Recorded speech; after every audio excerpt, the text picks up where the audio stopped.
City న్యూస్కు స్వాగతం. సంక్షేమ పథకాలన్నీ యథావిధిగా కొనసాగాలంటే మరలా ముఖ్యమంత్రిగా జగన్మోహన్ రెడ్డినే గెలిపించుకోవాల్సిన అవసరం ఉందని పెడన నియోజకవర్గ వైసీపీ ఇన్ఛార్జ్ ఉప్పాల రాము అన్నారు. సంక్షేమ పథకాలన్నీ యథావిధిగా కొనసాగాలంటే మరలా ముఖ్యమంత్రిగా జగన్మోహన్ రెడ్డిని గెలిపించుకోవాల్సిన అవసరం ఉందని వైసీపీ పెడన నియోజకవర్గ ఇన్ఛార్జ్ ఉప్పాల రాము అన్నారు. ఫ్యాన్ గుర్తుపై ఓటు వేసి వైసీపీకి మద్దతుగా నిలవాలని జిల్లా పరిషత్ చైర్పర్సన్ ఉప్పాల హారిక, వైసీపీ నియోజకవర్గ ఇన్ఛార్జి రాము దంపతులు కోరారు. పెడన మండల పరిధిలోని కాకర్లమూడి గ్రామంలో ప్రజాదీవెన కార్యక్రమంలో పాల్గొన్న హారిక, రాము దంపతులకు గ్రామ ప్రజలు ఘనస్వాగతం పలికారు. ఈ సందర్భంగా ఇరువురు దంపతులు గడప గడపకు తిరుగుతూ 4.5 వైసీపీ ప్రభుత్వం హయాంలో జరిగిన అభివృద్ధి, అందజేసిన సంక్షేమ పథకాల గురించి ప్రజలకు వివరించారు. ప్రజలు వైసీపీ ప్రభుత్వానికి, టీడీపీ ప్రభుత్వానికి మధ్య వ్యత్యాసం గుర్తించాలన్నారు. Market yard chairperson Garikapati Charumathi, MPP Rajulapati Vani, Kondaveeti Nagababu, Garikapati Ramanaidu, Rajulapati Achyutarao, Tata Umamaheswararao, దావు బైరులింగం తదితరులు ఈ కార్యక్రమంలో పాల్గొన్నారు.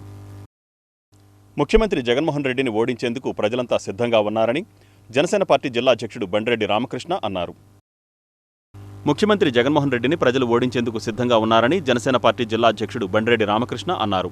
గూడూరు మండలం పోసినవారిపాలెం పంచాయతీ పరిధిలోని సూరదాయిపేట, గంటలమ్మపాలెం గ్రామాలలో నిర్వహించిన బాబు షూరిటీ భవిష్యత్తుకు గ్యారంటీ కార్యక్రమంలో నియోజకవర్గ టీడీపీ ఇన్ఛార్జి కాగిత కృష్ణప్రసాద్తో కలిసి ఆయన పాల్గొన్నారు. ఈ సందర్భంగా ఇంటింటికి తిరిగి భవిష్యత్తు గ్యారంటీ బాండ్లను వారు పంపిణీ చేశారు. ఈ సందర్భంగా వారు మాట్లాడుతూ రాష్ట్రంలో దుర్మార్గపు పరిపాలన నడుస్తోందని, పరిపాలన చేతగాని ఇచ్చిన హామీలు నెరవేర్చలేని ముఖ్యమంత్రి జగన్మోహన్ రెడ్డిని ప్రజలు ఓడించేందుకు సిద్ధంగా ఉన్నారని, ఈ రాష్ట్ర అభివృద్ధి కోసం, ప్రజల కోసం జనసేన పార్టీ అధ్యక్షులు పవన్ కళ్యాణ్ తెలుగుదేశం పార్టీతో పొత్తు పెట్టుకోవడం జరిగిందని, అలాగే ఈ రాష్ట్ర శ్రేయస్సు కొరకు తెలుగుదేశం, జనసేన కలిసి ముందుకు వెళతాయని, దీనిలో ఎటువంటి అనుమానానికి తావులేదని అన్నారు. రానున్న రోజుల్లో జనసేన, టీడీపీ ప్రభుత్వాన్ని ఏర్పరుస్తాయని, ఈ రాష్ట్ర భవిష్యత్తు మారుతుందని అన్నారు. ఈ కార్యక్రమంలో మండల పార్టీ అధ్యక్షులు పోతన లక్ష్మీనరసింహస్వామి, పరిశీలకులు సాదరబోయిన ఏడుకొండలు, మాజీ ఎంపీపీ కాసకాని శ్రీనివాసరావు, రాష్ట్ర ఎస్సీ సెల్ నాయకులు గోపి నాగబాబు, ఎన్ఏ బేగ్, జన్ను ప్రసాద్ తదితరులు ఈ కార్యక్రమంలో పాల్గొన్నారు. ఉమ్మడి జిల్లా జనసేన పార్టీ అధ్యక్షులు బండిరెడ్డి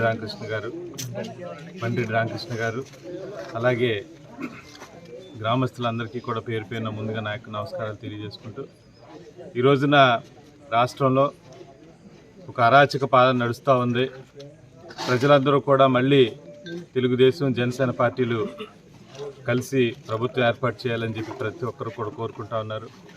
ఈ రోజున ఏ ఇంటికి వెళ్ళినా కానివ్వండి, ప్రతి ఒక్కళ్ళు కూడా సాధారణంగా రిసీవ్ చేసుకుని వారి ఈ 5 సంవత్సరాలు జరిగినటువంటి అన్యాయాలు, అక్రమాలు, అదేవిధంగా ఏ విధంగా అయితే ప్రజల దగ్గర నుంచి పన్నుల రూపంలో ఈ ప్రభుత్వం దోచుకుంటా ఉందో, ప్రజలందరూ కూడా ఈ రోజున ప్రజా వ్యతిరేక పాలన, ఈ వైసీపీ ప్రభుత్వం చేస్తున్నటువంటి పాలన చూసి విసుగు చెందున్నారు.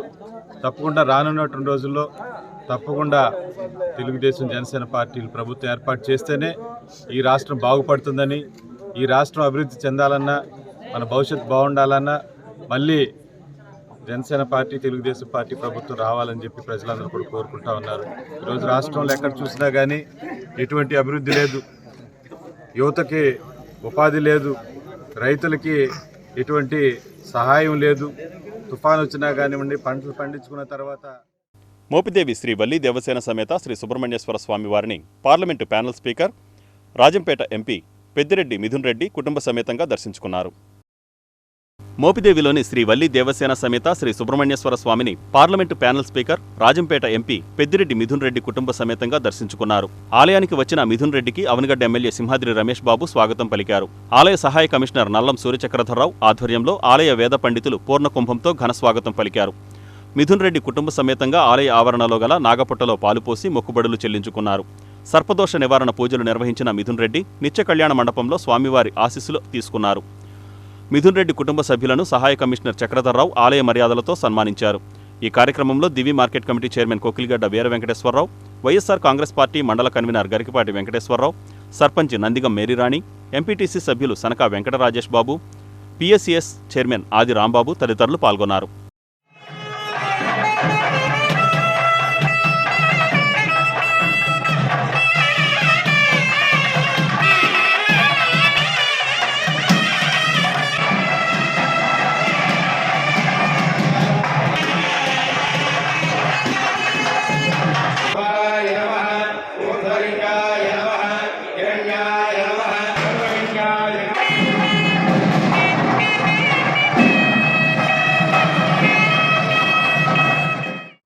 సుబ్రహ్మణ్యేశ్వర స్వామి దేవాలయానికి విచ్చేసి స్వామివారి ఆశీర్వాదాలు తీసుకోవడం జరిగింది.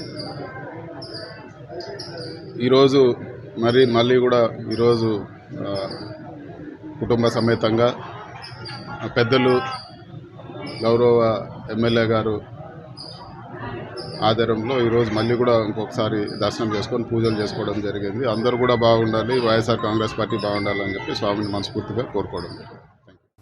నగరంలో అర్హులైన వారందరికీ నివేశ స్థలాలు పంపిణీ చేస్తామని వైసీపీ ఇన్ఛార్జి పేర్నికిట్టు అన్నారు. నగరంలో అర్హులైన వారందరికీ నివేశ స్థలాలు అందిస్తామని వైసీపీ నియోజకవర్గ ఇన్ఛార్జి పేర్నికిట్టు పేర్కొన్నారు. 36వ డివిజన్ పరిధిలోని ఆంధ్ర జాతీయ కళాశాల ప్రాంతంలో గత 35 సంవత్సరాలుగా గృహాలు నిర్మించుకొని ఉంటున్న 45 మందికి నివేశ స్థలాల పట్టాలను ఆయన పంపిణీ చేశారు. ఈ కార్యక్రమంలో మేయర్ చిటికన వెంకటేశ్వరమ్మ, డిప్యూటీ మేయర్లు మాడపాటి విజయలక్ష్మి, సేలం భారతి, మున్సిపల్ మాజీ chairman Sheikh Silardada, co option corporator Matta Tulasi తదితరులు పాల్గొన్నారు. మైనర్ బాలికను ఒక వృద్ధుడు గర్భవతిని చేసిన దారుణ ఘటన మోపిదేవిలో చోటు చేసుకుంది. మైనర్ బాలికను ఒక వృద్ధుడు గర్భవతిని చేసిన దారుణ ఘటన మోపిదేవిలో చోటు చేసుకుంది. 14 సంవత్సరాల వయసు ఉన్న మనవరాలిని 50 సంవత్సరాల తాత అంకయ్య అనే వృద్ధుడు గర్భవతిని చేయడం కలకలం రేపింది. మోపిదేవిలో 9వ తరగతి చదువుతున్న బాలిక రాత్రి తీవ్ర కడుపు నొప్పితో అవనిగడ్డ ప్రభుత్వాసుపత్రిలో చేరింది. వైద్య పరీక్షలు చేసిన వైద్యులు బాలిక 4 నెలల గర్భిణీగా నిర్ధారించారు. బాలికను మెరుగైన వైద్య పరీక్షల కోసం మచిలీపట్నం ప్రభుత్వాసుపత్రికి వైద్యులు రిఫర్ చేశారు. ఎవరికైనా చెప్తే చంపేస్తానంటూ బాలికను బెదిరించి వృద్ధుడు పలుమార్లు అత్యాచారానికి పాల్పడినట్లు బాలిక పేర్కొంటోంది. నిందితుడు పరారీలో ఉన్నాడని, ఈ సంఘటనపై కేసు నమోదు చేసి దర్యాప్తు చేస్తున్నట్లు అవనిగడ్డ డీఎస్పీ మురళీధర్ తెలిపారు. మోపిదేవి గ్రామ పంచాయతీ పరిధిలో ఒక 14 ఏళ్ల మైనర్ బాలికపై 50 ఏళ్ల వయసు ఉన్నటువంటి ఒక వ్యక్తి స్కూల్ నుంచి ఇంటికి వచ్చిన పిల్లని ఇంటి దగ్గర ఎవరూ లేని సమయం చూసి భయపెట్టి ఆ పిల్లపై లైంగిక అత్యాచారం చేయడం జరిగింది. సుమారుగా ఈ వ్యవహారం 6 నెలలుగా జరుగుతున్నట్టుగా పాప తెలియజేసింది. ఈ లైంగిక వ్యవహారం వల్ల ఇప్పుడు ప్రస్తుతం ఆ పాప 3 నెలల గర్భవతిగా ప్రెగ్నెంట్గా చెప్తూ ఉన్నారు. ఇటువంటి విషయాన్ని వినడం చాలా బాధాకరం. ఇట్లాంటి మైనర్ బాలికపై పెద్ద వయసు అవగాహన ఉన్నటువంటి వ్యక్తి ఇలాంటి దుశ్చర్యకు పాల్పడతాన్ని తీవ్రంగా ఖండిస్తూ ఉన్నాం. ఇటువంటి వ్యక్తులపై పోలీసు వారు కఠినమైన చర్యలు తీసుకుని అతనిపైన ఎఫ్ఐఆర్ కట్టి వెంటనే రిమాండ్కి పంపించాలి. పోక్సో యాక్ట్, నిర్భయ యాక్ట్ ప్రకారంగా అతనిపైన తగిన సెక్షన్ల ప్రకారం కేసు నమోదు చేసి అత్యవసరంగానే అతన్ని వెంటనే అరెస్ట్ చేసి రిమాండ్కి ఇవ్వాలి. బాధిత మహిళకి గవర్నమెంట్ అన్ని రకాలుగా కూడా ఎలాంటి పరువు నష్టం కానీ, ఆర్థిక నష్టం కానీ, వేరేగా ఎలాంటి ఇబ్బంది లేకోకుండా ఆ పిల్లకి కావాల్సినటువంటి వైద్య సదుపాయాలు అందించి వారికి మేలైనటువంటి సేవలు చేయవలసిందిగా ప్రభుత్వాన్ని కోరుతాం. మోపిదేవి దళితవాడ నుంచి ఒక మైనర్ అమ్మాయిని వాళ్ళ తెలిసిన బంధువులు ఎవరో శారీరకంగా అనుభవించినట్టు దాని మీద తల్లిదండ్రులు వచ్చి నిన్న మోపిదేవి పోలీస్ స్టేషన్ రిపోర్ట్ ఇవ్వడం జరిగింది. అమ్మాయి కూడా కొంచెం ప్రెగ్నెన్సీ కన్ఫర్మ్ అయితే వాళ్ళు మెడికల్ టెస్ట్లు చేయించుకొని పోలీస్ స్టేషన్ రావడం జరిగింది. దాని మీద పోలీస్ స్టేషన్లో కేసు నమోదు చేశారు. దానికి సంబంధించి దర్యాప్తు జరుగుతుంది. దర్యాప్తు కంప్లీట్ అయిన తర్వాత దాని పూర్తి వివరాలు తెలియజేస్తారు. ఈ వార్తలు ఇంతటితో సమాప్తం. నమస్కారం.